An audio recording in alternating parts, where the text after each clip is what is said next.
You don't expect. ಯಾಕೆಂದರೆ ಇವರಿಂದನೇ ಜಾಸ್ತಿ ತೆರಿಗೆ ಬರೋದು. ಇವರಿಬ್ಬರು ಹೇಳಿದ್ರಲ್ಲ ಕಾರ್ಪೊರೇಟ್ ಟ್ಯಾಕ್ಸ್ಗಿಂತ ಇನ್ಕಮ್ ಟ್ಯಾಕ್ಸ್ ಇದೆ ಅಂತ. ಇನ್ನೊಂದು ಕಾರ್ಪೊರೇಟ್ ಟ್ಯಾಕ್ಸ್ ಲೆವೆಲಲ್ಲಿ ಅವರಿಗೆ ಇನ್ಸೆಂಟಿವ್ ಕೊಟ್ಟು ಅವರನ್ನು ಉಪಯೋಗಿಸೋ ಪರಿಸ್ಥಿತಿ ಆರ್ಥಿಕತೆಗೆ ಈಗ ಅವಶ್ಯಕತೆ ಇಲ್ಲ, ಅದು ಮುಗಿದೋಯ್ತು. ಓಕೆ, ಟ್ಯಾಕ್ಸ್ ದಮ್ ಅಂತ ಹೇಳ್ತೀರಿ ನೀವು. ಟ್ಯಾಕ್ಸ್ ಡಿಮಿ ಮುಗಿದೋಯ್ತು. ಯಾಕೆ ಅಂತ ಹೇಳ್ತೀನಿ.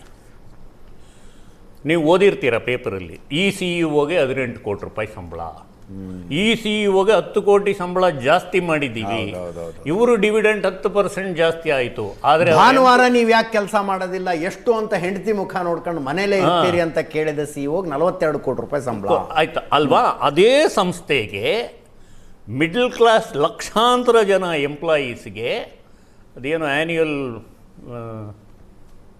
ಏನೋ ಅಂತಾರೆ ರೆವ್ಯೂ 3% 4% ಇನ್ಕ್ರೀಸ್. ಎಸ್, ಅದು ದಟ್ ಈಸ್ ನಾಟ್ ಮೆಥಾಡಿಕಲ್. ಅಂದರೆ ಸರ್ಕಾರ ಕಾರ್ಪೊರೇಟ್ ಸಂಸ್ಥೆಗಳನ್ನ ದೌರ್ಜನ್ಯ ಎಸಗಕ್ಕೆ ನ್ಯಾಯಯುತ ಮಾರ್ಗ ಕಲ್ಪಿಸ್ಕೊಡ್ತಾ ಇದೆ.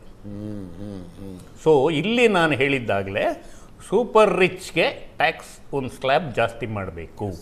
ಅಂದರೆ ಆ್ಯಕ್ಚುಲಿ ಅದು ಕಳೆದ ಸಲ ಆಗಬೇಕಾಗಿದ್ದು ನನ್ನ ನಿರೀಕ್ಷೆಯ ಪ್ರಕಾರ ಕಾರ್ಪೊರೇಟ್ ಟ್ಯಾಕ್ಸನ್ನು ನೀವು ಕಡಿಮೆ ಮಾಡ್ತೀರಿ ಅನ್ನೋದಿದ್ರೆ ವಿತ್ ಟರ್ಮ್ಸ್ ಆ್ಯಂಡ್ ಕಂಡೀಷನ್. ಅದೇ ಹೇಳಿದ್ದು, ನೀವು ನಿಮ್ಮ ನೌಕರರಿಗೆ ಇಷ್ಟು % ಮಿನಿಮಮ್ ಸ್ಯಾಲ್ರಿ ಕೊಡಬೇಕು ಅನ್ನುವ ಟರ್ಮ್ಸ್ ಆ್ಯಂಡ್ ಕಂಡೀಷನ್ಸ್ ಜೊತೆಗಾಗಿದ್ರೆ ಆ ಮಾತು ಬೇರೆ. ಹೌದು.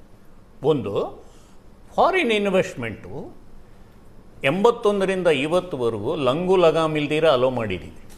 ಅಲೋ ಮಾಡಿದ್ದು ಯಾಕೆ? ನಮಗೆ ಬೇಕು ಅಂತ. ಹೌದು. ಈ ಬಾಡಿ ಕಾರ್ಪೊರೇಟ್ ಬಾಡಿ ಎಕನಾಮಿಕ್ಸ್ ಅನ್ನೋದು ಬಾಡಿ ಥರನೇ ಜಂಕ್ ಫುಡ್ ತಿಂದಂಗೆ ಆಯ್ತು ಅದು. ನಾವು ಈಗ ನೋಡಿ 14 ತಿಂಗಳಿಂದ ಸ್ಪೀಡಾಗಿ ಆಚೆ ಹೋಗ್ತಾ ಇದೆ.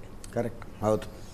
ಈಗ 2 ಗೂಳಿ, ಒಂದು ಗೂಳಿಗೆ ಶಕ್ತಿನೇ ಇಲ್ಲ, ಆರ್ಟಿಫಿಷಿಯಲ್ ಶಕ್ತಿ ಚೈನಾ, ಇನ್ನೊಂದು ಗೂಳಿಗೆ ಶಕ್ತಿ ಇದೆ, ಸರಿಯಾಗಿ ಉಪಯೋಗಿಸ್ಕೋತಾ ಇಲ್ಲ US. ಇವೆರಡು ಡಾಲರ್ ಮಧ್ಯೆ ಫೈಟಿಂಗ್ ಹೇಗೆ ನಡೀತಾ ಇದೆ ಅಂದರೆ ಮಧ್ಯೆ ನಾವು ಅನುಭವಿಸ್ತಾ ಇದ್ದೀವಿ, ನಮ್ಮ ಪೆಟ್ರೋಲ್ ಅನುಭವಿಸ್ತಾ ಇದೆ. ಎಷ್ಟು ಇಂಟ್ರೆಸ್ಟಿಂಗ್ ವಿಚಾರ ಅಂದರೆ ಭಾರತ ದೇಶ ಸ್ಟ್ರಾಂಗ್ ಆಗಿದೆ ಅಂತ ನಾನು ಕಾನ್ಫಿಡೆನ್ಸಾಗಿ ಹೇಳ್ತಾ ಇದ್ದೀನಿ. ನಾವು ಏನು ಯೋಚನೆ ಪಡೋ ಅವಶ್ಯಕತೆಯೇ ಇಲ್ಲ. ನಮ್ಮ ಎಕ್ಸ್ಪೋರ್ಟ್ಸು US ಜೊತೆ ಸರ್ಪ್ಲಸ್ಸಲ್ಲಿದ್ದೀವಿ ನಮ್ಮ ಸರ್ವಿಸ್ ಸೆಕ್ಟರಿಂದ. ಓಕೆ. ಬಟ್ ಇವತ್ತಿಗೆ ಡಾಲರ್ ಪ್ರೈಸಿಂದ ನಮ್ಮ ಇಂಪೋರ್ಟ್ಸ್ ಕಾಸ್ಟ್ಲಿ ಆಗ್ತಾ ಇದೆ. Exports ಕನ್ಸಿಡರಬಲಿ when connected with Indian value ನಮಗೆ ಜಾಸ್ತಿ ಅಮೌಂಟ್ ಬರುತ್ತೆ, 87 ರೂಪಾಯಿ ಬರುತ್ತೆ. ಹೌದು.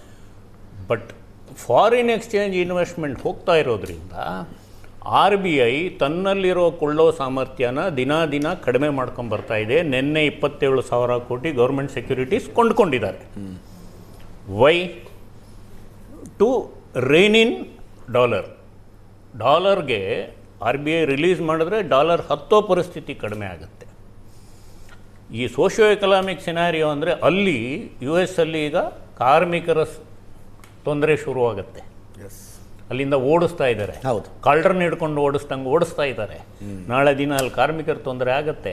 ಈ ಮೇಕ್ ಇನ್ ಇಂಡಿಯಾ ಅನ್ನೋದು ಇಡೀ ಪ್ರಪಂಚಕ್ಕೆ ಒಂದು ವಿಶೇಷವಾದ ಶಬ್ದವಾಗಿ ಅನುಭವಿಸಾಗ್ಬಿಟ್ಟಿದೆ. ಈಗ ಅಮೆರಿಕಲ್ಲಿ ಶುರು ಮಾಡಿದ್ದಾರೆ. ಈಗ ನಮ್ಮ ಟ್ಯಾರಿಫ್ ಒಂದು $100 ಹಾಕ್ತಾರೋ $50 ಹಾಕ್ತಾರೋ ನಮ್ಮ ಎಕ್ಸ್ಪೋರ್ಟ್ಸ್ ಎಫೆಕ್ಟ್ ಆಗುತ್ತೆ.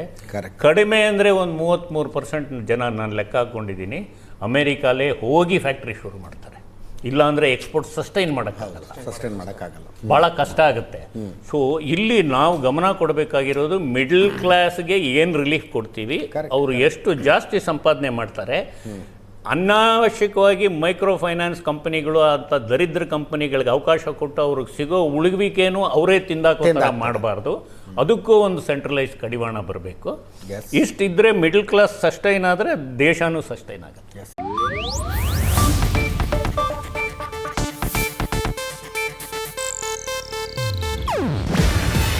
ಇದು ಏಷ್ಯಾನೆಟ್ ನ್ಯೂಸ್ ನೆಟ್ವರ್ಕ್ ಪ್ರಸ್ತುತಿ.